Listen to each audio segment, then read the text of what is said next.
আসসালামু আলাইকুম গাইস। অনেকদিন পরে বাড়িতে আসলাম। আসার পরে দেখতেছি উঠানের উপরে একটি সাপ বসে আছে। তারপরে আর কি করার, যেহেতু ইউটিউবার, ভিডিও শ্যুট করার জন্য রেডি হয়ে গেলাম। চলেন দেখা যাক কি হয় সাপটাকে নিয়ে। তো মূলত এই সাপটিকে বলা হয় আমাদের আঞ্চলিক ভাষায় লাউলতা সাপ। তো আপনাদের নিজ নিজ এলাকায় এই সাপটিকে কি নামে ডাকা হয় অবশ্যই কমেন্টে লিখে যাবেন। মূলত এই সাপগুলো 2 থেকে 2.5 ফিট পর্যন্ত লম্বা হয়ে থাকে এবং খুবই বিষাক্ত হয়ে থাকে এবং খুবই হিংস্র একটি প্রাণী। আমি যেভাবে এই সাপটিকে নিয়ে খেলা করতেছি, কখনোই আপনারা এই কাজটি করবেন না, কারণ এটি খুবই বিষাক্ত। তো আপনারা দেখতেছেন আমি এটাকে নিয়ে কিভাবে করতেছি। আমার এই ব্যাপারে অভিজ্ঞতা আছে, তাই আমি এটা নিয়ে এইভাবে খেলা করতে পারতেছি বা সাহস পাচ্ছি। দেখুন কী রকম করতেছে সাপটা। সাপটা কিন্তু আসলেই আমার উপর খুব রেগে আছে, কারণ ওই যে দেখতেছেন জিহ্বা বের করতেছে, তারপরে ফানা তুলতেছে। মূলত এটি ওইভাবে ফানা তুলে না, তো একটু রাগান্বিত বেশি হইলে তখন এইভাবে ফানা তুলে। তারপরও এই সাপটিকে নিয়ে কখনো আপনারা এইভাবে করতে যাবেন না। ঠিক আছে, দেখার সাথে সাথেই সাপটিকে মেরে ফেলুন এবং মাটির নিচে চাপা দিয়ে দিন। কমপক্ষে 2 থেকে 2.5 ফিট মাটির নিচে চাপা দিয়ে দিন, যেহেতু বিষাক্ত সাপ। তো এই জন্য বলছি যে এটাকে নিয়ে এভাবে খেলা করবেন না। সত্যি বলতে আপনারা এই ব্যাপারে খুবই সাবধান থাকবেন যে এই সাপটিকে নিয়ে কখনোই খেলা করবেন না, দেখার সাথে সাথেই মেরে ফেলতে হবে। আর আমার আশেপাশে কোনো বাচ্চারা নেই, যার কারণে আমি এটা নিয়ে খেলা করতে পারতেছি। আশেপাশে বলতে আমাদের বাড়িতেই কোনো বাচ্চারা নেই, যার কারণে আমি এটাকে নিয়ে খেলা করতে পারতেছি। এই সাপগুলো মূলত থাকে কোথায়? গাছে থাকে, তারপরে বিভিন্ন কাঠ লাকড়ি এক জায়গায় জড়ো করে রাখলে সেখানে এগুলো দেখতে পাবেন। তো গাইজ সাবধান, এই সাপটি নিয়ে আপনারা এইভাবে কখনো খেলা করতে যাবেন না, খুবই কেয়ারফুল। আচ্ছা ঠিক আছে, তো আমি দেখতে পাচ্ছেন যে কিভাবে সাপটি আমার দিকে তেড়ে আসতেছে। আমি যে মোবাইলে ক্যামেরা ধরে রাখছি, আমার দিকে কিন্তু তেড়ে আসতেছে ও। বারবার আমাকে আঘাত করার চেষ্টা করতেছে। আমার একটি ইচ্ছা হচ্ছে এই সাপটিকে আমি যত্ন সহকারে একটা ডাব্বার ভিতরে ভরার চিন্তা করতেছি। দেখা যাক কি হয়। ঠিক আছে, তো শান্তশিষ্টভাবে বসে আছে। আচ্ছা, এবার দেখি কি করা যায়। হ্যাঁ, অলরেডি বোতলের ভিতরে ঢুকে পড়েছে, ও আমার কবজায় চলে এসেছে। বোতলের মুখ ঢাকনাটা আটকাই দিলাম। এখন দেখি ভিতরে কি অবস্থায় আছে। ও বের হওয়ার চেষ্টা করতেছে।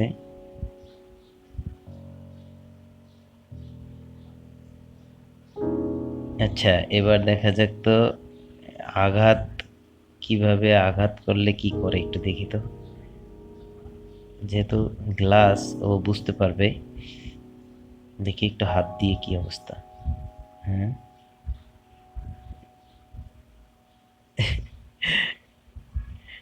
না ওর, এই যে দেখেন আমি হাত দিচ্ছি, ও হাতের উপরে ঠোকর মারতেছে।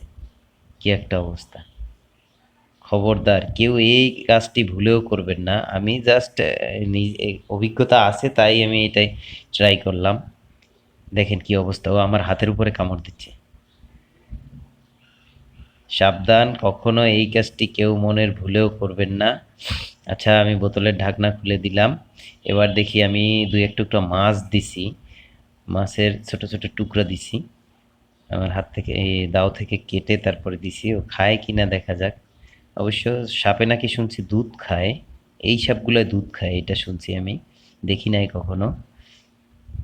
তো এখন দেখা যাক কি করে। এক টুকরো মাছ দেখি মুখের কাছে দিলে কি করে।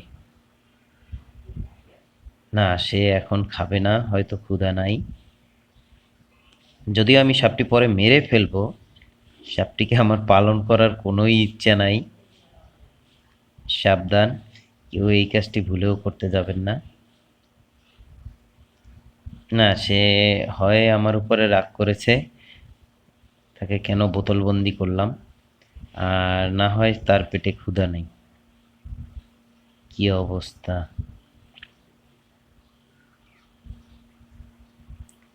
আচ্ছা, না খাওয়ার কোনো আগ্রহী তার নাই, খাবার মুখের কাছে দিলেও খাচ্ছে না। মাছ যদিও তাদের পছন্দ, তারপরেও এই সাপ মূলত গাছেই থাকে, বেশি সময় গাছেই থাকে। তো যাই হোক, এই সাপটিকে আপনাদের আঞ্চলিক ভাষায় কি বলে অবশ্যই কমেন্টে জানাবেন। যাই হোক বন্ধুরা, ভিডিও আর বেশি লম্বা করব না, আপনারাও দেখতে দেখতে বোর হয়ে গেছেন। তো যাই হোক, সাবধান, কখনো মনের ভুলেও সাপ নিয়ে খেলা করবেন না। সাপ খুব ভয়াবহ জিনিস, সাপ নিয়ে খেলা করবেন না। হ্যাঁ, অবশ্য গ্রামের যেসব সাপ এগুলো একটু বিষাক্ত বেশি হয়ে থাকে, পাহাড়ি অঞ্চলের সাপটা একটু বিষাক্ত কম হয়। তো যাই হোক, যখন কোনো দিন পাহাড়ি অঞ্চলে যাব তখন তার সেই সাপ নিয়ে কি করা হয় আপনাদের দেখাবো অবশ্যই। সাপের ভিডিও আশা করি আরও পাবেন, কারণ সাপ নিয়ে আমার তেমন কোনো সমস্যা নাই, ভয় নাই। যাই হোক, ভিডিও আর লম্বা করব না, এখানেই শেষ করতেছি। ঠিক আছে, আল্লাহ হাফেজ, সবাই ভালো থাকবেন। ভালো লাগলে অবশ্যই শেয়ার করবেন, একটা ভিডিও বানানোর জন্য অনেক কষ্ট হয়। তো অবশ্যই ভালো লাগলে শেয়ার করবেন, আর এরকম ভিডিও পেতে হলে অবশ্যই চ্যানেলটি সাবস্ক্রাইব করে রাখবেন। আল্লাহ হাফেজ, সবাই ভালো থাকবেন।